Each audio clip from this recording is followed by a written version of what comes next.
Praise the Lord everyone. खुदावंद यीशु मसीह के अजीम और प्यारे नाम में मेरी तरफ से आप सबको सलाम। दिस इज़ मी वर्शिपर निशा सजाद।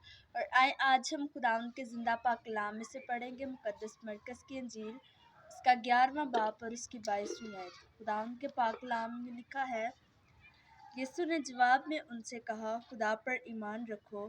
मैं तुमसे सच कहता हूँ कि जो कोई इस पहाड़ से कहे तो उखड़ जा और समुंदर में जा पड़, और अपने दिल में शक ना करे बल्कि यकीन करे कि जो कहता है वो हो जाएगा, तो उसके लिए वही होगा। इसलिए मैं तुमसे कहता हूँ कि जो कुछ तुम दुआ में मांगते हो, यकीन करो कि तुमको मिल गया और तुमको मिल जाएगा। खुदावंद का पाक कलाम पढ़ा और सुना जाना हम सबों के लिए बाइस से बरकत हो।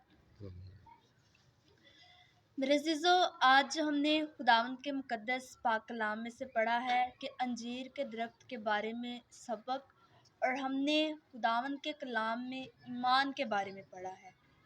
हम जब खुदावंद के पाक कलाम को पढ़ते हैं तो जब खुदावंद यीशु मसीह इस अंजीर के दरख्त के पास से गुज़र रहे थे तो ये दरख्त देखने में बहुत खूबसूरत था।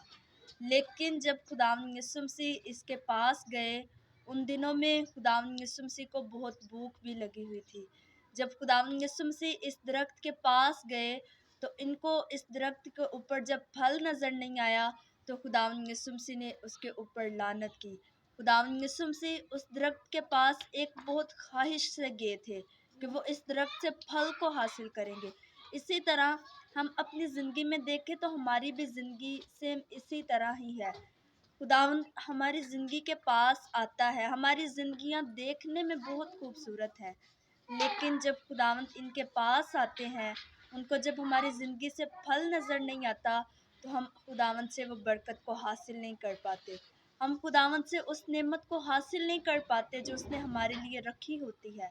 हम इस अंजीर के दरख्त की तरह ना बने, अपनी ज़िंदगी से खुदावंद के लिए फल को कायम करें। और हमने जो खुदावंद के पाक कलाम में पढ़ा है कि यीशु ने उनसे कहा कि तुम अगर ईमान रखो और शक ना करो। हम अपनी ज़िंदगी में जब देखते हैं तो हमारी ज़िंदगी में ईमान तो होता है, हम ईमान से खुदावंद से मांगते भी हैं, लेकिन हमें मिलता क्यों नहीं कि क्योंकि हम शक करते हैं। हमारी ज़िंदगी में शक पाया जाता है। हम दुआएं करते हैं कि खुदावंद हमें बरकत दे, हम दुआएं करते हैं हमारी बीमारियों को दूर कर, हम दुआएं करते हैं हमारी परेशानियों को दूर कर, लेकिन हमारी ज़िंदगी में शक भी होता है कि पता नहीं हमें बरकत मिलेगी या नहीं, पता नहीं हमें शिफा मिलेगी या नहीं। उसी शक की वसीला से हम अपनी बरकत को, अपनी शिफा को हासिल नहीं कर पाते। खुदावंद के पाक कलाम में हमने पढ़ा है कि अगर हम पहाड़ से भी ईमान से कहेंगे कि वो उखड़ कर समुंदर में जा लगे तो वो हमारी बात मानेगा। वो आज हम अपनी ज़िंदगी में अगर देखें तो हमारी ज़िंदगी में बीमारियों के पहाड़ है, परेशानियों के पहाड़ है। आज अगर हम इनको ही ईमान के साथ डांटेंगे तो ये हमारी ज़िंदगी से चले जाएंगे, ये हमारी ज़िंदगी को छोड़ देंगे और हम बिल्कुल आज़ाद होंगे। मेरे अज़ीज़ों, आज हमें ईमान के साथ मांगने की ज़रूरत है, क्योंकि खुदावंद के पाक कलाम में हमने पढ़ा है कि खुदावंद का कलाम कहता है कि जो तुम मांगोगे वो तुम्हारे लिए हो जाएगा।